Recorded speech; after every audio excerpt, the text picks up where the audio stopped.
Nous allons commencer.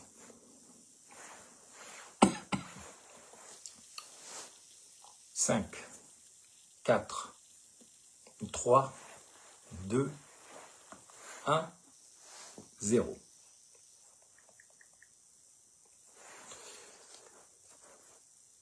Mes chers compatriotes, ici Ben Moubamba, qu'on appelle aussi Ibotep, celui qui vient en paix. J'insiste bien sur cela, celui qui vient en paix, celui qui vient au nom du Seigneur. Mes chers compatriotes, nous sommes le lundi 22 septembre en soirée et il est de mon devoir de vous parler de toute urgence à travers une déclaration la plus courte possible, mais une déclaration fondamentale. Mes chers compatriotes, l'heure est grave au Gabon. Je viens vous parler de la démonologie qui est en train de détruire le Gabon, le satanisme. Les Gabonais sont en train de se transformer en entités sans âme, des gens qui n'ont plus de cœur. Ils sont dévorés par des démons. Démons, ça veut dire énergie négative, énergie destructive, des entités sans âme, c'est-à-dire sans principe, sans valeur, sans normes, qui sont perdues. Notre État, notre Gabon, est en train de devenir un État voyou, je dis bien un État voyou, dirigé par un voyou, au moyen d'une justice voyoute. Le Gabon, je le répète, devient un État voyou, dirigé par un voyou entouré de voyous, à l'aide d'une justice voyoute. Et si nous continuons comme ça, j'avais dit que le Gabon n'a plus que 10 ans à vivre, mais je crois que ça ne va même pas aller aussi loin. Parce qu'il n'y a plus personne au Gabon pour montrer la bonne direction, pour avoir la vision du pays. Tout n'est plus que matérialisme, argent, nourriture, sexe, xénophobie, crime rituel, endettement, vol, copains et coquins, utilisation de la torture, de la force, du mensonge. Notre pays est devenu un État voyou, dirigé par un voyou, assisté de voyous, au moyen d'une justice voyoute. Mes chers compatriotes, je veux prendre 3 exemples seulement et que je vais développer. Vous avez en ce moment une petite enfant d'1 an et 9 mois qui a disparu au quartier Beau Séjour de Libreville. Son père a lancé des appels de détresse. Ses parents se sont plaints que la police leur a demandé d'attendre 48 heures. Cet enfant, on ne sait pas où elle est, cette fillette. Elle doit peut-être avoir déjà été tuée, dépecée, son sang récolté, parce que c'est l'habitude au Gabon. Peut-être a-t-elle été violée par la petite Esther, 3 ans. Peut-être est-elle en train de pleurer, d'appeler au secours sa mère, son père, ses frères, sa famille. Et puis, ça n'intéresse pas les gens. Les gens sont en campagne. Pour 2000 francs CFA, pour 5000 francs CFA, les gens ne veulent pas ouvrir leurs esprits et leurs âmes. On veut rester dans l'ignorance et dans le péché. Après avoir consommé une bière chez Manfdi Sandende ou Maïs Moïsi, ou on ne sait quel rigolo en train de jouer au vrai faux candidat quelque part, vous allez vous retrouver, après cette vraie fausse élection, toujours dans les mêmes problèmes. Vos enfants n'iront pas à l'école, vous n'aurez pas d'argent, vous serez dans la misère et vous serez toujours des mendiants en train de courir après 100 francs, 100 francs, 100 francs, venez payer, venez payer. Il y a donc le drame de cet enfant qui devrait être déjà une affaire nationale. Dans un pays qui est un état de droit, le ministère de la Justice allait déjà communiquer. sur le sujet. Le ministère de l'Intérieur allait communiquer sur le sujet.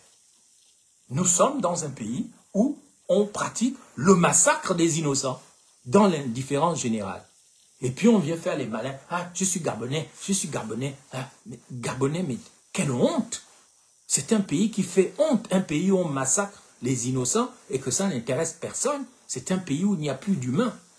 On n'a plus que des vampireux, des buveurs de sang, des mangeurs de chair humaine, des bandits, des gens qui méritent de disparaître. Parce qu'ils n'ont plus d'humanité, ce sont des animaux. Ce sont des entités sans âme. Femmes comme hommes. Il devrait déjà y avoir de la communication autour de cette petite enfant qui porte l'avenir du pays à sa manière. C'est une petite qui peut devenir une femme demain et accoucher d'enfants pour ce pays. Sa matrice devrait être protégée et ça devrait être une cause nationale. Mais voilà un pays où on s'en fout. On préfère faire la chasse aux Béninois et manipuler les gens. On préfère faire des campagnes idiotes, de voyous, de mensonges, de sorcellerie. D'ailleurs, cet enfant a été enlevé pour nourrir la campagne électorale à laquelle vous, les Gabonais, vous voulez participer. Allez chercher votre malédiction. Mes chers compatriotes, le deuxième sujet que je vais aborder, c'est la campagne de xénophobie qui est en train de se développer et je vous montrerai que dans le conflit entre guillemets qui concerne les Gabonais et les Béninois, ce sont les Gabonais qui sont en tort parce que ce sont les Gabonais qui en premier ont attaqué le Bénin en 1978. Et je vous raconterai un peu cette histoire. Nous avons une dette vis-à-vis d'eux. Et voilà pourquoi nous avons été maudits. Avec les Dossous, avec les Mexans à Combrécy, ce n'est pas venu tout seul. Tant qu'il n'y aura pas de repentance, tant qu'on fera dans l'orgueil, tant qu'on va lâcher les bandits habillés avec des t-shirts de l'UDB, le parti d'Oligui, parce que c'est Oligui qui est derrière toutes ces conneries. C'est lui qui est derrière l'enlèvement de la petite de Beau Séjour et c'est lui qui est derrière la chasse aux Béninois de manière inconsidérée parce qu'il est incapable de construire un État irréprochable, un État de droit qui permettrait aux Gabonais de vivre une vie normale sur une terre normalisée et qui permettrait au pays d'accueillir tous ceux qui veulent venir, mais en respectant les normes. Ça, c'est la deuxième chose que je vais dénoncer ce soir. Et la troisième chose que je voudrais dénoncer ce soir, c'est la fourberie du Nord et la jalousie du Sud. Je dis que le Gabon est un pays peuplé de possédés, des gens qui ont des démons de la tête aux pieds et qui ne s'en rendent pas compte. Et il y a deux démons particulièrement qui rongent la nation. La fourberie du Nord et la jalousie du Sud. Si nous ne réglons pas ce problème de la fourberie du Nord et de la jalousie du Sud, on peut dire tout ce qu'on veut. Ah, moi je suis Gabonais, je fais ceci, je fais cela. C'est enfin notre essor vers la connerie et la crétinité. Allez, les fausses élections démocratiques. Vous n'irez nulle part. Ce pays est foutu. Vous n'avez qu'à regarder les élections. Elles se déroulent là, leur fausse campagne, dans une ambiance mais tellement sale. Le pays, c'est Machibiland. Vous voyez des gens qui veulent être élus, mais vous les voyez dans des quartiers où même des porcs, des cochons ne peuvent pas vivre. Et on laisse les gens vivre dedans, et on vient filmer, on dit on est en campagne. Et personne n'a la lucidité de se dire, mais comment on laisse des êtres humains vivre comme des cochons et des porcs dans des conditions pareilles? Et on fait les élections.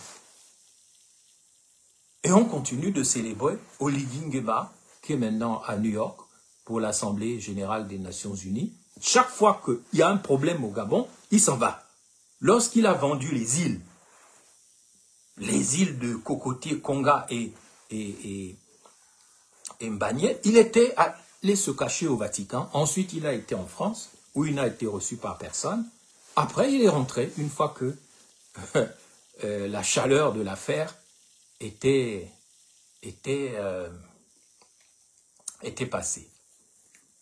Donc voilà les 3 points que je veux résumer ce soir pour appeler les Gabonais à la révolution.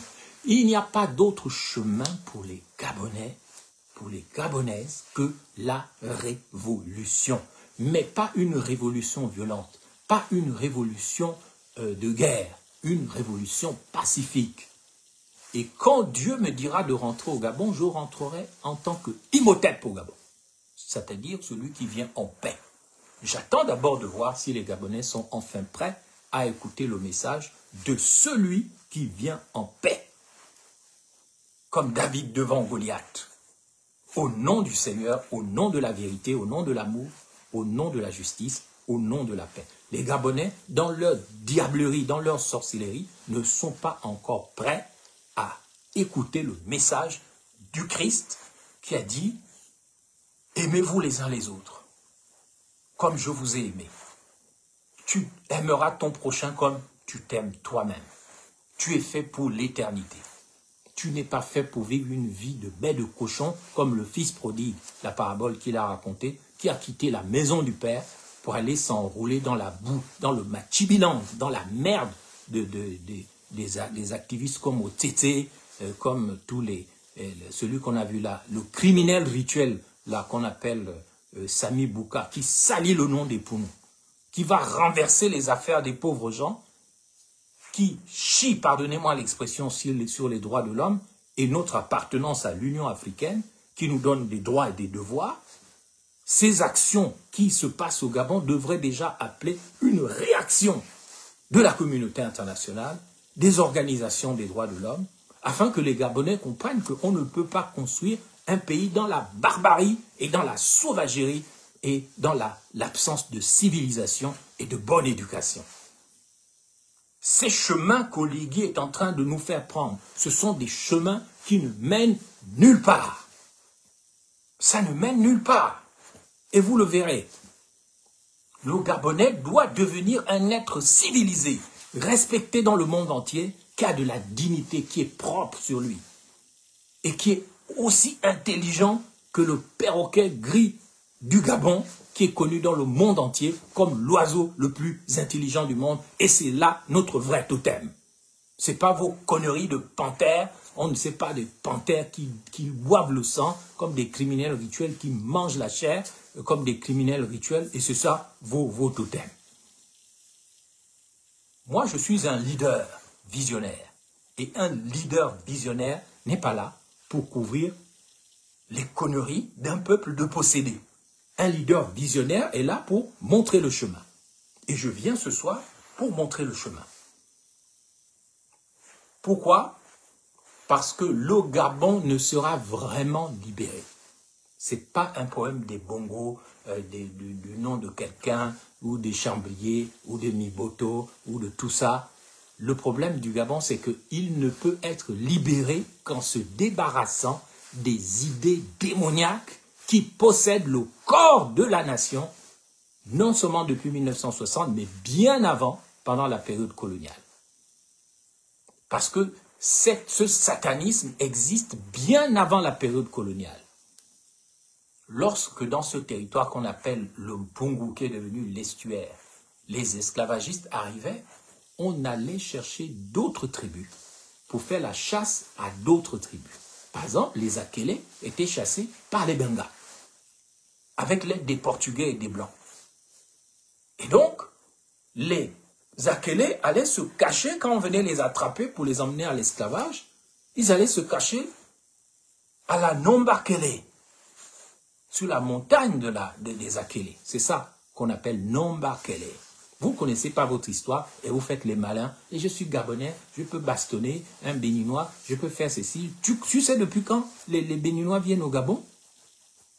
Est-ce que tu sais comment les Omienais sont nés, les hybridations, les métissages qu'il y a eu dans notre pays? Es-tu sûr que Rapochombo, le roi Rapochombo, était 100% bantou du Gabon? Tu es sûr que Rapochombo n'est pas un popo qui s'est mélangé avec un Mitogo? Ce qui a donné Pochombo. Est-ce que tu es sûr que Bouka, c'est pas un Rebouka, c'est pas un Pounou qui s'est mélangé avec un Popo?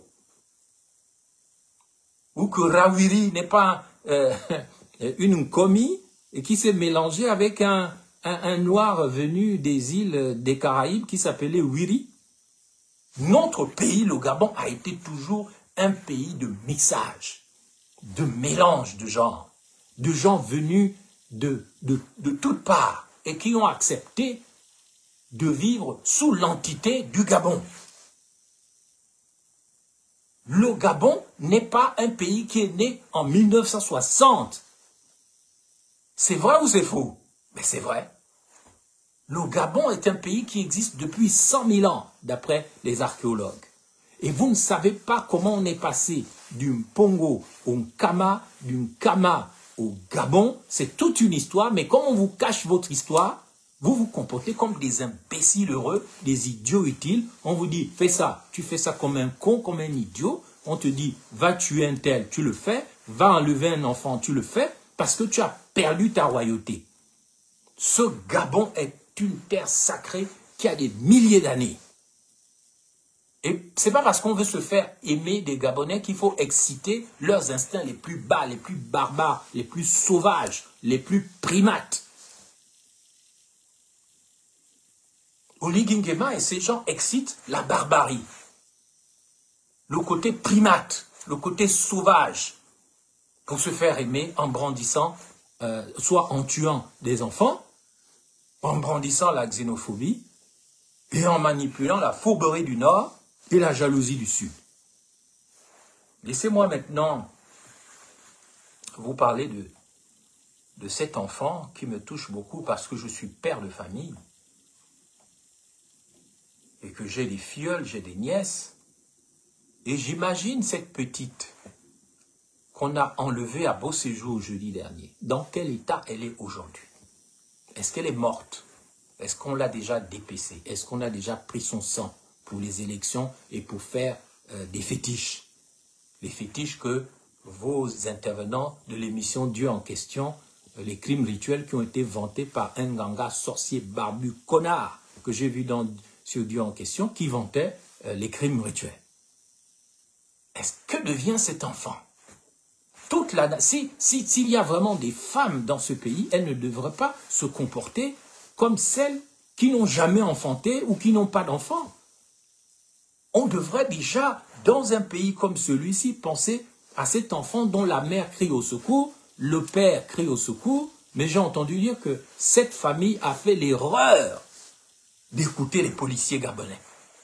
Ils sont allés à la police et ils ont signalé la disparition de leur enfant. D'après leur témoignage, eh bien, ils disent que la police leur a dit « Ah, attendez 48 heures. » Ah, ça c'est quoi? Ne politisez pas les choses. On a fait pareil avec le petit Rinaldi. L'enfant a été enlevé par les réseaux liés à Ndemezo. Sa nièce et d'autres. Le procès a eu lieu. On connaît ce réseau. Mais qu'est-ce qu'on a dit à l'époque? On a dit, c'est notre enfant. Vous parlez de quoi? Et l'enfant n'a jamais été retrouvé. Après, on a produit des fausses images que, oui, l'enfant a grandi quelque part, mais cet enfant, ça m'étonnerait qu'il soit encore vivant.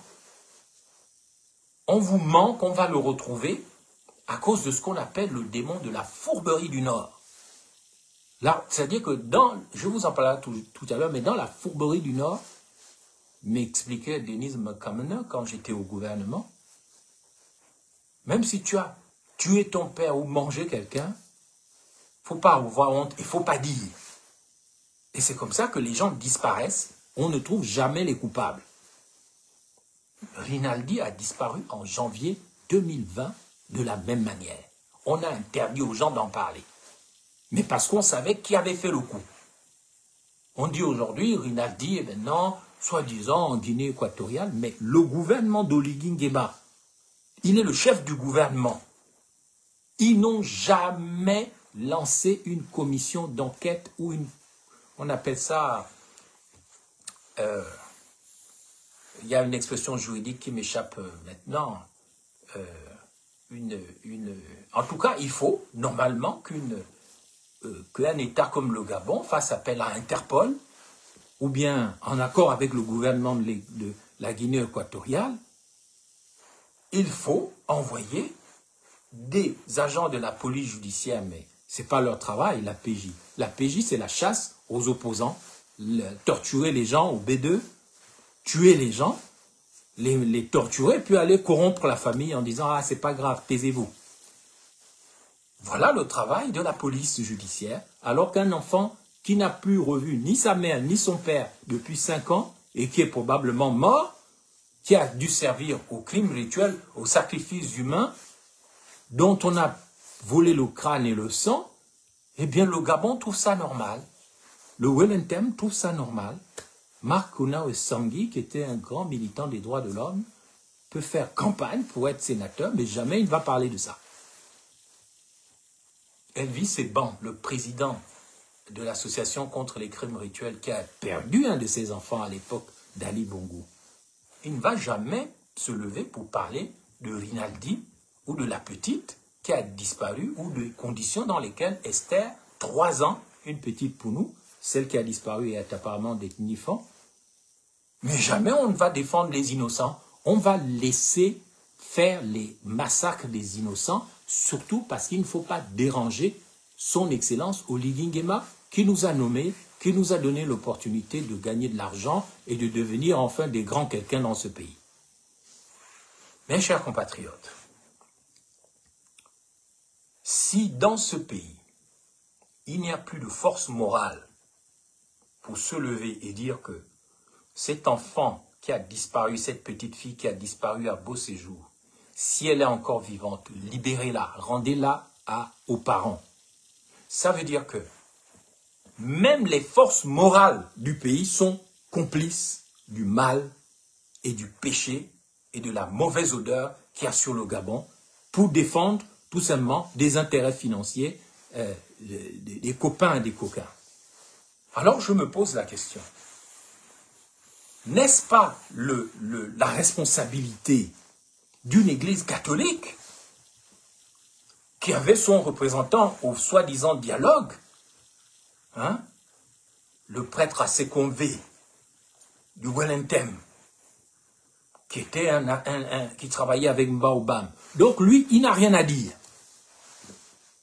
Il n'a rien à dire sur la disparition de cette petite.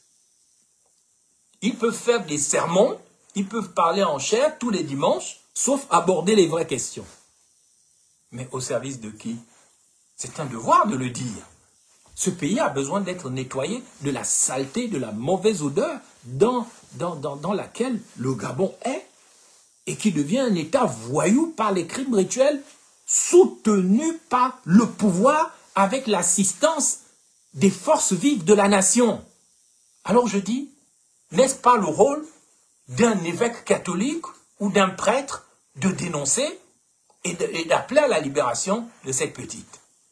Vous pensez que si vous, qui êtes archevêque de Libreville, vous élevez la voix, vous pensez que vous n'allez pas être entendu? Vous avez élevé la voix pendant la crise de Covid en 2020, parce que vos églises étaient fermées, parce que l'argent des quêtes ne rentrait plus. Mais quand il s'agit de faire libérer une petite, vous fermez vos bouches et vous dites « Amen ».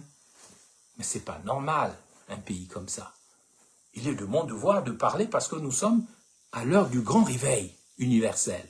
Les mensonges n'ont plus place dans l'âge d'or qui commence. Et l'éveil des consciences est une libération de tous les démons qui contrôlent les âmes des gens à travers les religions, les idéologies, les partis politiques, les cultures. On vous contrôle comme des prisonniers et on vous fait croire que vous n'êtes pas prisonniers, mais on vous mène en bateau, on veut vos dîmes, on veut votre argent. Les pasteurs Ngoussi, les pasteurs Nzuma, les pasteurs Mbadinga, que disent-ils? Ah oui, quand il s'agissait de critiquer Ali Bongo, oui, ça, surtout quand on savait que c'était fini pour lui, là, il y avait des gens. Mais aujourd'hui, Oligui Nguema vous donne un peu d'argent, il vous soutient, il vous partage des choses, il vous tient, il vous fait chanter, vous ne dites rien. Cela doit être dénoncé aujourd'hui, le 22 septembre 2025. Ça suffit. Un pays qui devient un Machibiland comme ça, un État voyou, n'a aucun avenir. Et je suis très surpris également, il y a beaucoup d'activistes que j'entends parler de X sujet, tel sujet, et je vois même des femmes, aucune n'a abordé un sujet aussi grave que l'enlèvement d'une petite enfant. Je vois des grandes voix, des longues bouches comme Annie-Fleur Bacheleli. Je vois des activistes de la diaspora. Je vois des Claire Newman. Je vois des gens qui étaient très actifs à l'époque du grand complot. Mais plus personne ne dénonce des choses inacceptables. Je vois le président de SOS Prisonniers, il est dans sa campagne, dans la merde, dans les matitis, au milieu de la baie des cochons, là où il y a même les porcs ne peuvent pas habiter. Vous mettez les gens qui habitent dedans et vous venez leur demander leur voix. Et ces gens, comme des idiots utiles, des imbéciles heureux, ils viennent, ils s'assoient sur la chaise, il attend son 1000 francs ou son 2000 francs. Et ils trouvent ça normal. Au lieu d'attraper les gens, de les frapper, de leur demander des comptes, de dire à Oligui Nguema, tu nous as libérés de quoi? Pourquoi y a-t-il encore des enlèvements, des crimes rituels, la misère, la souffrance? C'est quoi ce chantier? Mais si vous n'êtes pas capable de le faire, mais vous êtes comme des moutons qui finissent en brochette et qui se plaignent d'être mangés, croqués, tués, humiliés. Je ne veux pas en dire plus parce que ce cas de l'enfant de Beau Séjour, dont je ne veux pas citer le nom parce que ça fait vraiment mal, ce cas de cette petite est une cause nationale. Si vous allez voter là, alors que cet enfant n'a pas été libéré, c'est que vous êtes des maudits. Moi, je ne vous respecte pas. Excusez-moi. Vous êtes des maudits. Et vous n'irez nulle part. Vous êtes nés dans la misère, vous avez vécu dans la misère, et vous mourrez dans la misère. Next, suite à la prochaine génération. Mais la génération des 40, 50 ans, 60 ans, je ne sais pas ce que ça vaut. Parce qu'il y a une telle indifférence. On a perdu notre humanité. Ça ne nous touche plus la douleur des autres. Donc on n'a plus d'amour. Et le problème de ce pays, c'est le manque d'amour. Non seulement les gens ne s'aiment pas eux-mêmes, mais en plus, ils n'aiment pas les autres. Donc tu peux mourir devant quelqu'un, et ce quelqu'un va dire, mais qui t'a envoyé? Donc un mélange de lâcheté, d'indifférence et d'inhumanité. Je brise ce sort de l'inhumanité du Gabon, l'indifférence par rapport au massacre des innocents, aller aux élections alors que ces élections sont des élections des criminels rituels. On a lâché les criminels rituels, ils sont en train de faire des sales coups. Il y a ceux dont on entend parler et ceux dont on n'entend pas parler dans les villages. Mes chers compatriotes, levons-nous, et c'est un appel particulièrement à la jeunesse, parce que vos parents, je ne sais pas s'il faut leur faire confiance encore, mais vous, la jeunesse d'après, vous qui allez prendre la responsabilité de ce pays, vous avez le devoir de venir à Christ, à Jésus, avec sincérité, sans être contrôlé par des manipulateurs dans les synagogues de Satan. Le Saint-Esprit vous est destiné, à vous, la jeunesse gabonaise.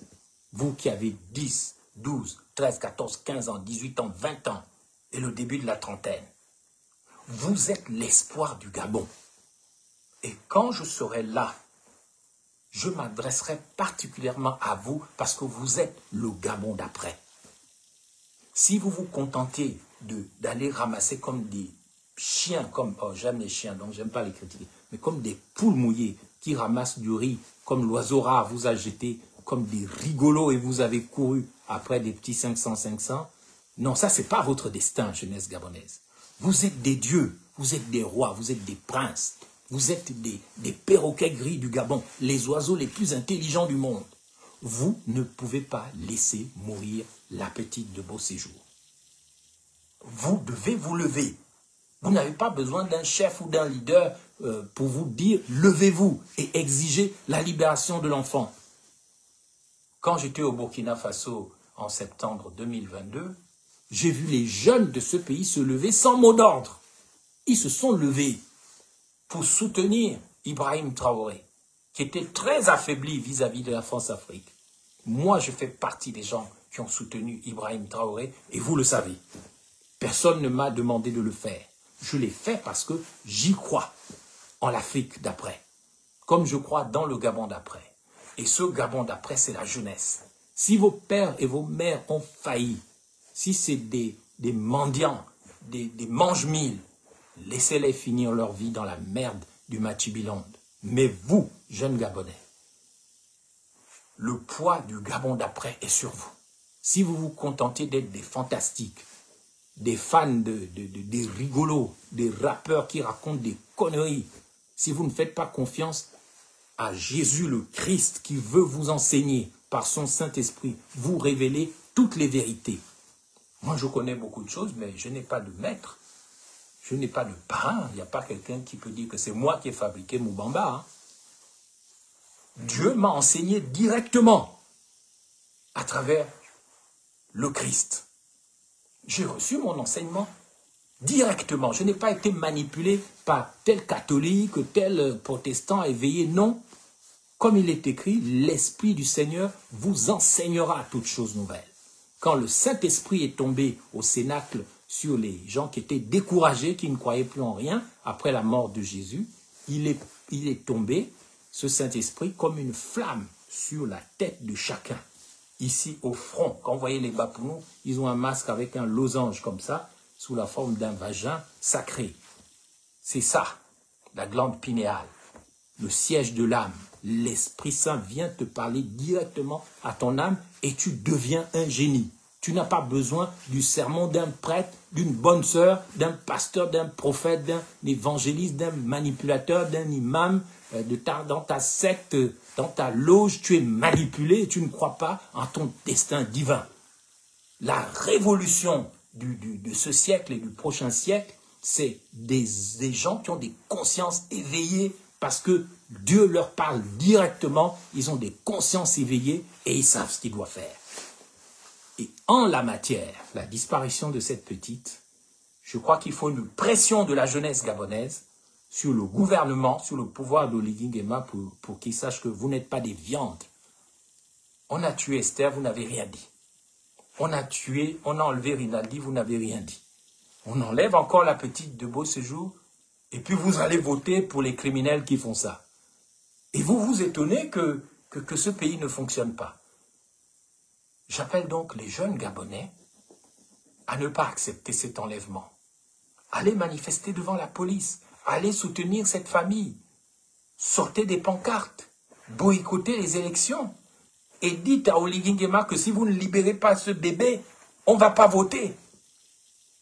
Mais les Gabonais sont prêts à sacrifier eux-mêmes cette petite juste pour avoir 1000 francs le jour du vote. Ce faisant, le peuple gabonais devient un peuple de criminels rituels. Parce que vous êtes complices d'enlèvement, de meurtre, de disparition, parce que vous fermez vos longues bouches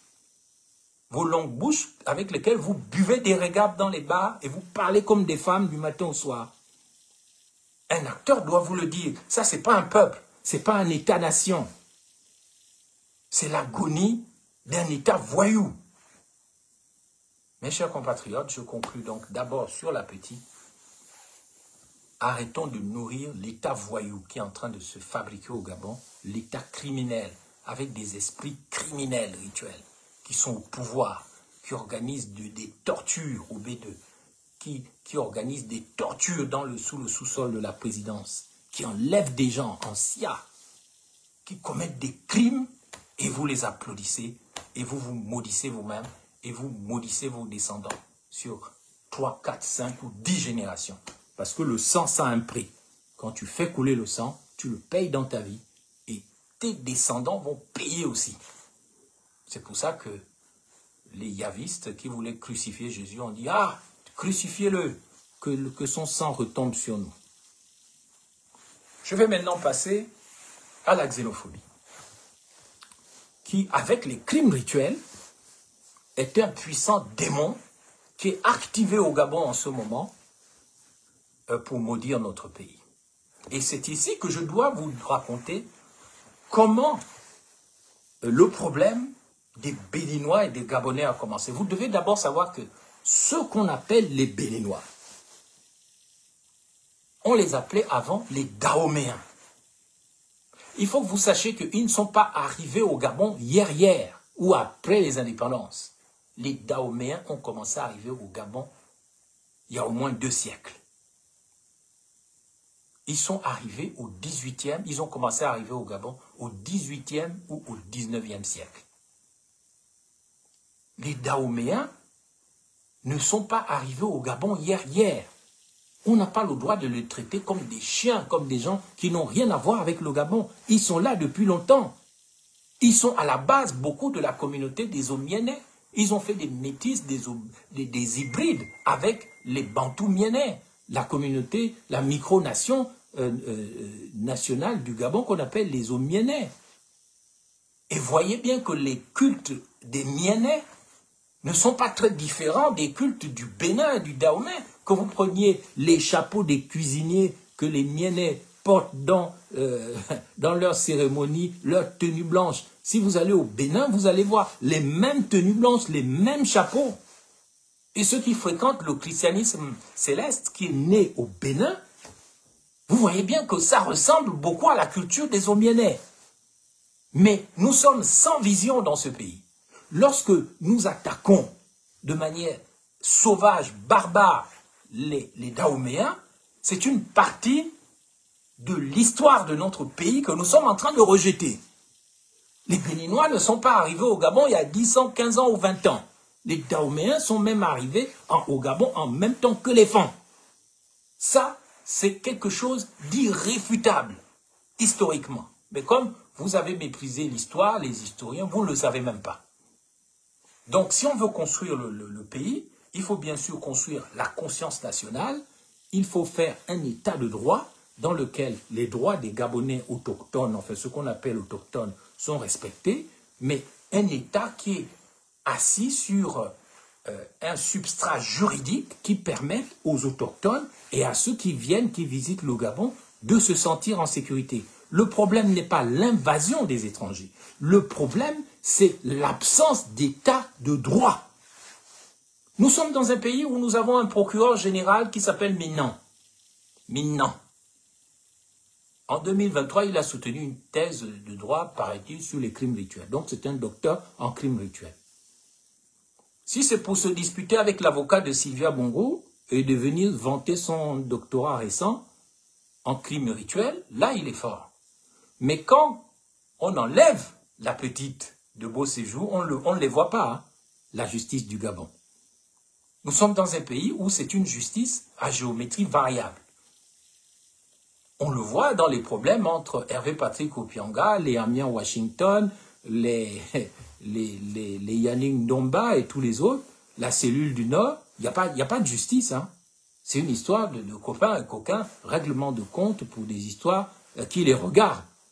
On instrumentalise la justice, soit le pouvoir, soit les activistes, soit les oligarques gabonais. Nous sommes dans un pays où, si vous n'êtes pas bien avec le pouvoir, mais il n'y a aucune justice qui va réellement vous protéger. Et c'est valable même dans le monde des affaires. Si vous ne faites pas partie de la mafia, vous pouvez venir investir des milliards dans ce pays. Vous allez perdre vos milliards parce qu'il n'y a pas de justice. En tant que ministre de l'Habitat, j'ai fait venir des investisseurs au Gabon qui ont amené des milliards d'investissements dans le monde de l'habitat. Le pouvoir a refusé cet argent qui n'endettait pas l'État. Et vous savez, les investissements que ces milliardaires ont commencé à faire au Gabon, vous savez ce qui s'est passé? Le pouvoir, le Gabon a tout simplement déchiré les contrats qu'ils avaient signés. Ils ont fait perdre beaucoup d'argent à des gens qui avaient commencé à investir. Et aucune justice n'a protégé les étrangers qui avaient commencé à amener leur argent pour aider au plan qu'on appelait donc le nouvel ordre urbanistique signé Imhotep. En conseil des ministres, ils ont dit non. Madeleine Baird a dit ça va commencer comment? Billy Bizet a dit pas question. Inyombo, qui était ministre de l'économie, le frère du ministre de l'Intérieur, il a dit non, on n'a pas le temps. Et puis ainsi de suite, ainsi de suite, ainsi de suite. Et certains même ont dit pourquoi on va laisser un opposant faire un nouvel ordre urbanistique là où nous on n'a pas fait. Ils sont allés dire à Ali Bongo, Monsieur le Président, si vous laissez Moubamba activer le nouvel ordre urbanistique, les Gabonais vont s'en prendre à vous, ils vont dire « mais pourquoi Ali n'a pas fait ça ?» Et donc ça va se retourner contre vous, Monsieur le Président. Il faut arrêter Moubamba. Et c'est comme ça qu'ils ont tué le nouvel ordre urbanistique, ils ont découragé les investisseurs, ils ont pris leur argent et les investisseurs sont repartis. En ayant perdu leur argent au Gabon parce que le pays n'est pas sécurisé juridiquement. S'il n'est pas sécurisé au niveau des affaires, il ne l'est pas non plus au niveau des mœurs, il ne l'est pas au niveau de la sécurité des biens et des personnes. Les Gabonais ont tort de s'en prendre aux Béninois et aux Dahoméens, d'abord parce qu'ils sont là depuis longtemps, et deuxièmement, et je vais finir ce sujet par là, les Gabonais ont tort parce que dans cette affaire, ce sont les Gabonais qui ont commencé. Les Béninois, quand j'étais très petit, très jeune, je m'en souviens encore, je n'avais même pas 10 ans, mais je me souviens bien de cette affaire. Donc, un jour, Bob Denard, mercenaire français, qui avait une ferme en Toum, est parti à Cotonou avec une armée de mercenaires, partis du Gabon. Et ils ont attaqué, en janvier 1977, ils ont attaqué le Bénin. Ils ont atterri à l'aéroport, ils se sont dirigés vers le palais du président Kérékou, ils ont tiré partout, ils ont tué des gens, ils voulaient renverser le président du Bénin. Mais Kérékou, dans une réaction un peu extraordinaire, va à la radio, il appelle le peuple béninois à faire échec à l'invasion des mercenaires venus du Gabon, Bob Denard. Le peuple béninois va sortir dans la rue et ils vont attaquer Bob Denard et les mercenaires qui vont reculer jusqu'à l'aéroport et vont fuir. Ils vont fuir. Voilà comment l'histoire a commencé en janvier 1977. Donc, un an plus tard, il y a un sommet de l'Organisation de l'Unité africaine à Khartoum, au Soudan. Tous les chefs d'État sont là. Kérékou prend à partie le président du Gabon et l'accuse de l'attaque un an plus tôt à Cotonou. Le président, bien sûr, qui était très bouillant à cette époque, il avait encore la fougue de la jeunesse, il était bouillant, après il deviendra un homme très sage. Mais il se fâche et il dit à Kérékou, tu as humilié le Gabon, je ne réponds de rien. Et c'est comme ça que on va diffuser le message du président à la population gabonaise, à la RTG, et il va y avoir des atabas, c'est-à-dire des attaques de tous les biens des Béninois. Gaz lacrymogène, moi je m'en souviens, j'étais vraiment un petit enfant, mais j'ai vu ça. On balançait des gaz lacrymogènes, on pillait les magasins des Béninois. Ce que Sami Bouka a fait là, c'est petit. On a tout cassé, tout ravagé. Et quand le président est rentré de Khartoum, il a dit à l'aéroport que lui, il condamne les violences que les Gabonais ont fait contre les Béninois. Mais il demande, vu l'humiliation de Kérékou envers le Gabon, il demande que les Béninois quittent le Gabon. Donc on va aller entasser au moins 5000 Béninois entassés à ce qui s'appelle aujourd'hui le lycée d'État de l'Estuaire. Et là-bas, les gens vont vivre, les Béninois vont vivre la souffrance, pas d'eau, rien à manger et tout et tout. Et un jour, ils reçoivent la visite du colonel Jean-Boniface Assélé, colonel de la police. Et les Béninois sont pris de panique et les gens commencent à réagir n'importe comment. Et puis, les policiers gabonais vont ouvrir le feu sur les Béninois. Il y aura de nombreux morts, de très nombreux morts. Jamais on a vu les images, jamais on a parlé de ça. Mais c'est dans notre mémoire cachée. Ce n'est même pas des secrets d'État, ça s'est passé. On a fini par expulser les 10 000 Béninois qui étaient au Gabon. Et puis tous les commerces sont fermés, tout est tombé vraiment, on est tombé dans des problèmes parce que les Gabonais n'étaient pas encore prêts à faire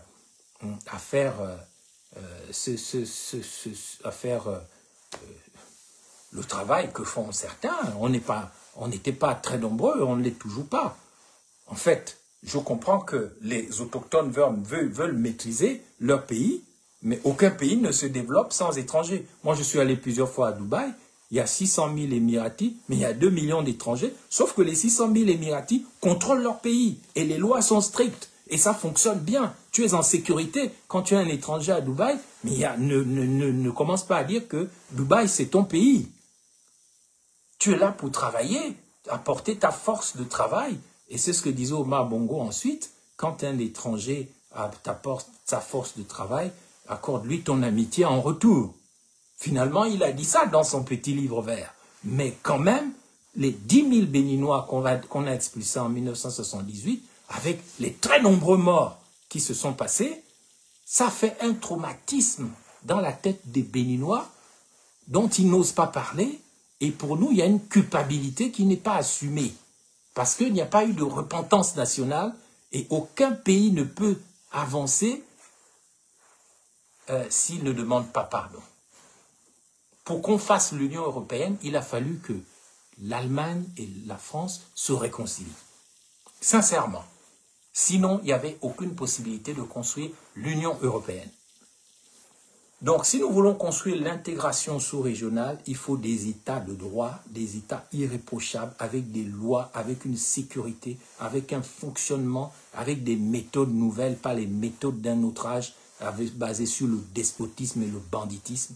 Donc, quand le Gabon deviendra un État irréprochable, mais on va faire comme moi qui voyage beaucoup, je vois quand j'arrive dans un pays qui est bien géré, qui a un État de droit, y compris en Afrique. Je suis allé dans plusieurs pays d'Afrique australe qui sont des vrais pays, comme la Tanzanie et autres.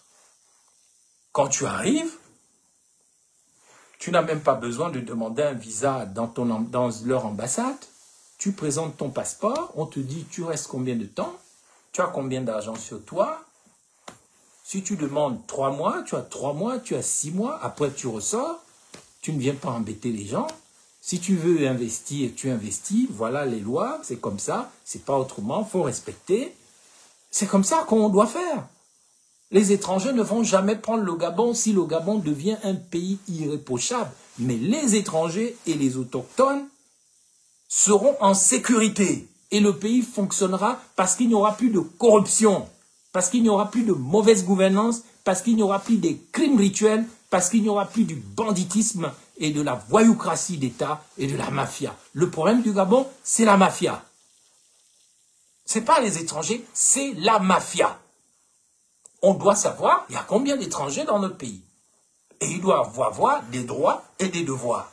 Mais dans cette espèce de jungle, Machibiland, pays qui sent mauvais, géré par des incompétents, des incapables, des voyous, on ne peut que développer un pays en faveur des voyous comme Sami Bouka, comme Otete, comme d'autres gens, comme les Claire Newman, et des gens qui veulent faire la chasse aux étrangers, alors qu'il faut construire un État irréprochable qui n'est pas bâti sur la haine, mais sur le respect des principes, le respect des valeurs et le respect des normes. Donc, mes chers compatriotes, je vous ai expliqué que les Dahoméens sont là depuis le 19e siècle. Et je vous ai aussi expliqué que dans le problème des Gabonais et des Béninois, ce sont les Gabonais qui ont commencé à travers le coup d'État qu'ils sont allés faire en 1977 à Cotonou, coup d'État qui a raté. Ensuite, il y a eu les expulsions de 10 000 Béninois avec de très nombreux morts, dont des femmes et des enfants. Des enfants ont été écrasés au lycée d'État. Un pays qui n'a pas d'histoire, c'est un pays qui ne se reproche de rien. Or, si tu ne te reproches de rien, tu ne peux pas t'améliorer. On continue à te dire, oui, c'est enfin ton essor vers la... Mais tu es bourré de péché et tu es ignorant. Et tu penses que Dieu va t'aider. Mais tu peux aller crier, prier dans les églises, dans les synagogues. Quand tu es maudit, tu es maudit. Si tu n'as pas encore réalisé, est-ce que tu réalises? Quand tu as compris la question, est-ce que tu réalises? C'est là le début de la libération. La libération commence dans le cœur et dans la tête. Et ça commence par le fait que tu réalises que, oh donc j'ai fait ça. Oh donc le premier président du Gabon, Léon Badou, il avait tué sa femme. Il l'a séché, il a vendu la viande au marché. On l'a envoyé en prison, en Oubangui-Chari. Oh, donc mon pays, c'est comme ça. Oh, mais donc, je dois faire attention.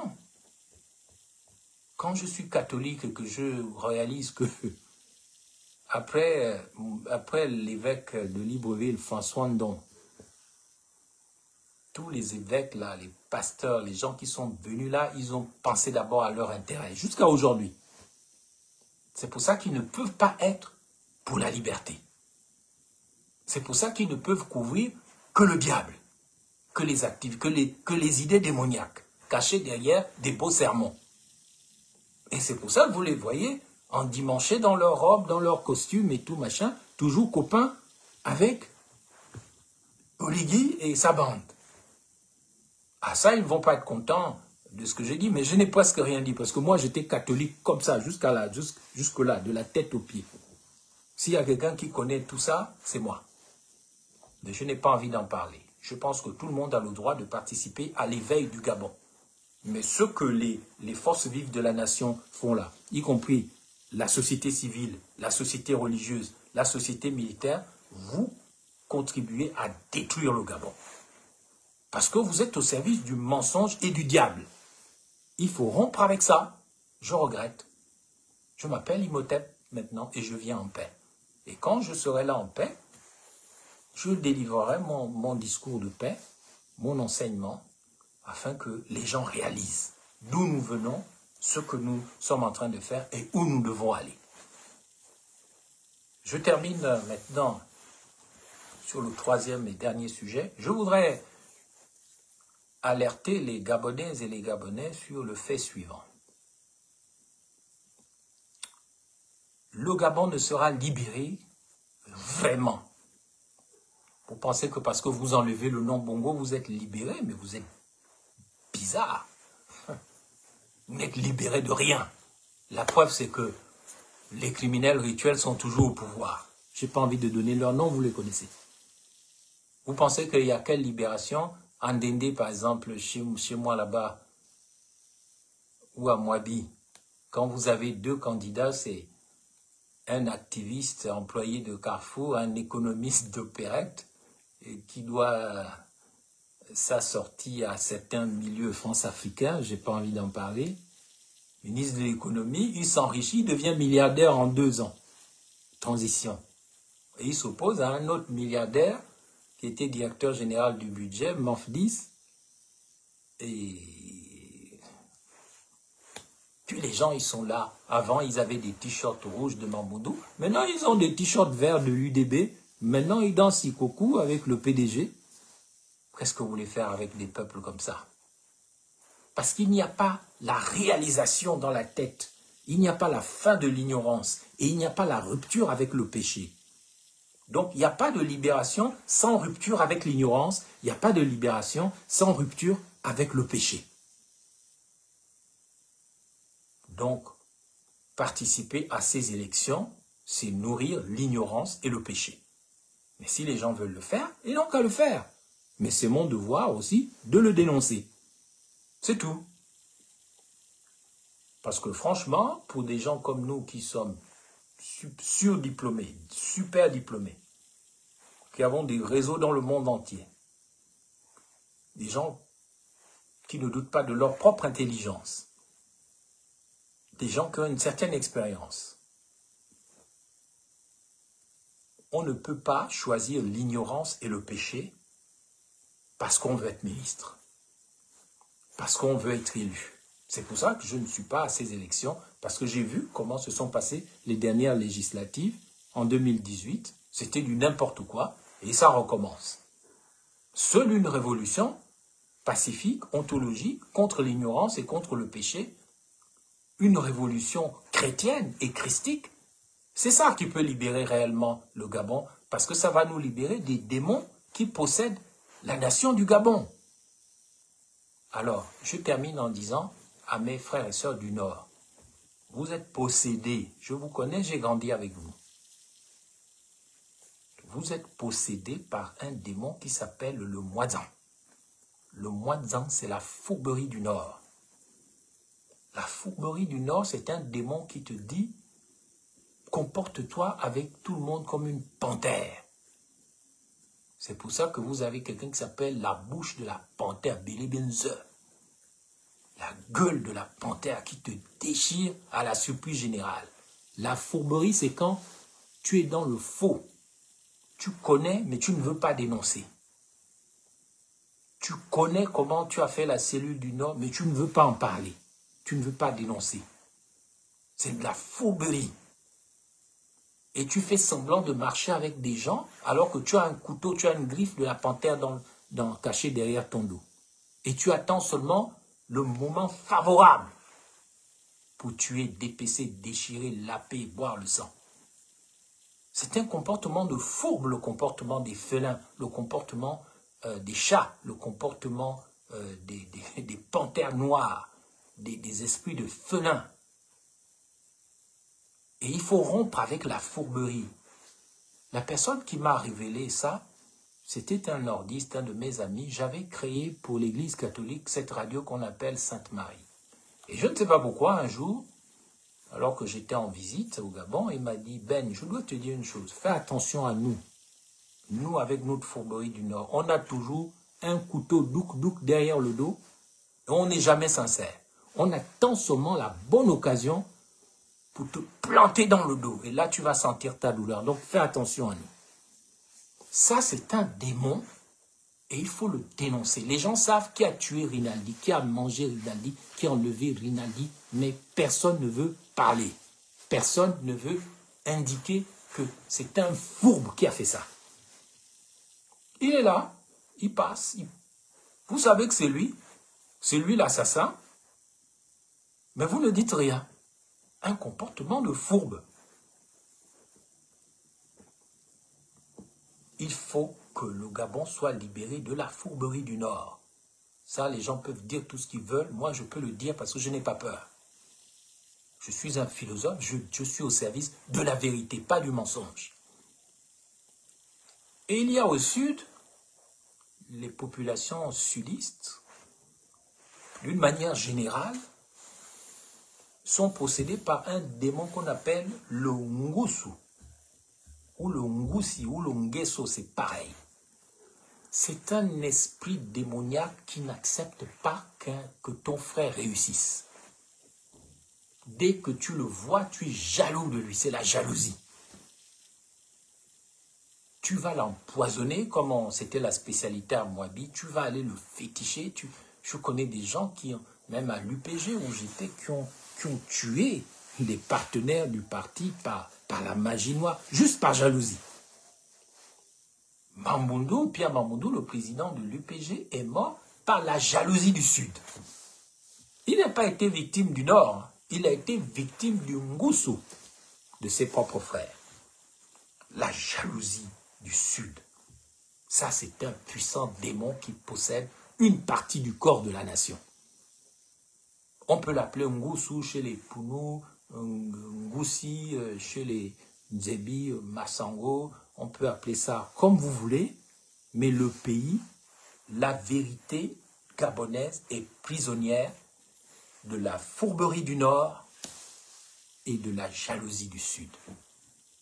Tant qu'on n'aura pas chassé ces deux démons du Gabon, vous pouvez sortir avec les meilleures idées. La fourberie du Nord va vous guetter et va attendre le bon moment pour vous frapper. La jalousie du Sud va vous faire des plans et vous allez toujours finir par tomber de la main de vos propres frères et sœurs. Vous allez vous frapper un AVC, même votre propre femme peut vous empoisonner ou votre mari. Et ça empêche ce pays de devenir le pays qu'il doit devenir. Et je crois qu'il faut un enseignement ontologique. Il faut que la jeunesse, moi je m'intéresse beaucoup aux jeunes. C'est les jeunes qui m'intéressent au Gabon. C'est à ceux-là que j'ai envie de m'adresser. Vous avez 12 ans, 13 ans, 14 ans, 15 ans, 20 ans, 25 ans, 30 ans. Je veux vous parler. Parce que vous êtes l'espoir de l'État-nation qui doit naître au Gabon comme un Gabon d'après et qui doit être le socle de l'intégration sous-régionale qui aide toute la sous-région à avancer avec des idées, des belles idées.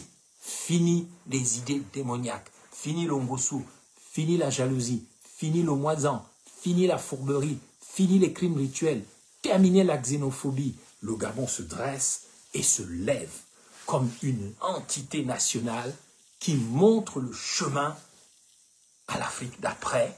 Et je crois qu'Omar Bongo avait compris toutes ces choses-là. Et c'est pour ça, je pense qu'il a fait des bonnes choses, mais comme il avait ces mauvais pactes, tout ce qu'il a fait n'a pas duré. Ça a été comme les choses des Chinois. Ça ne dure pas. Parce que pour arriver là où il est arrivé, il a fait des choses qui ne pouvaient pas rendre permanentes les belles idées qu'il avait eues. Je vais vous prendre la cité de la démocratie. C'est une belle idée, mais pourquoi c'est tombé? Africa numéro 1, l'Afrikaans universelle, émettant le Moyavi. C'était pas une bonne idée, ça? Tout le monde avait les oreilles tournées vers le Gabon. Mais ça n'a pas duré.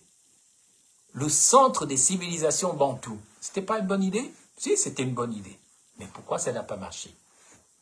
Mais parce qu'il n'y a pas eu ce qu'on appelle en philosophie la rupture épistémologique avec les idées démoniaques. La rupture épistémologique avec les idées démoniaques. Oligui Nguema ne peut pas le faire, puisqu'il n'en est pas capable. Il n'en a pas la force mentale, la force spirituelle, la force politique, et l'énergie et la vision. Il n'a pas ça. Vous le suivez parce que vous avez mangé du pain. Et Jésus, dans son discours de vie, avait reproché aux Juifs cela. Il dit aux gens qui le suivaient, arrêtez de me suivre, vous me suivez parce que vous avez mangé du pain. Suivez-moi pour moi, suivez-moi pour les paroles qui donnent la vie, suivez-moi pour les paroles de vérité. Arrêtez de me suivre parce que j'ai multiplié 5 pains et 2 poissons, ça c'est du niveau des animaux. Et dès qu'il a dit ça aux Juifs, les gens ont commencé à bouder, à râler, et puis chacun est parti en disant, lui, il se prend pour qui? Un fou comme ça, Jésus, ah, mouf. Et c'est là que Jésus se retourne vers ses disciples, Pierre et les autres, il dit, mais vous aussi, vous voulez me quitter? Vous voulez me quitter? Vous voulez donc aller à l'UDB? Bah allez. Vous voulez aller au PDG? Allez. Dites que Moubamba, ah non, Jésus c'est un rigolo, bon, partez. Allez ailleurs. Et c'est là que Pierre, l'apôtre, a gagné ses premiers galons avec Jésus. Il a dit, à qui irions-nous, Seigneur? Tu as les paroles de la vie éternelle. C'est toi qui as les clés de l'éternité. Or, nous tous, nous voulons vivre éternellement. Donc, on va aller où?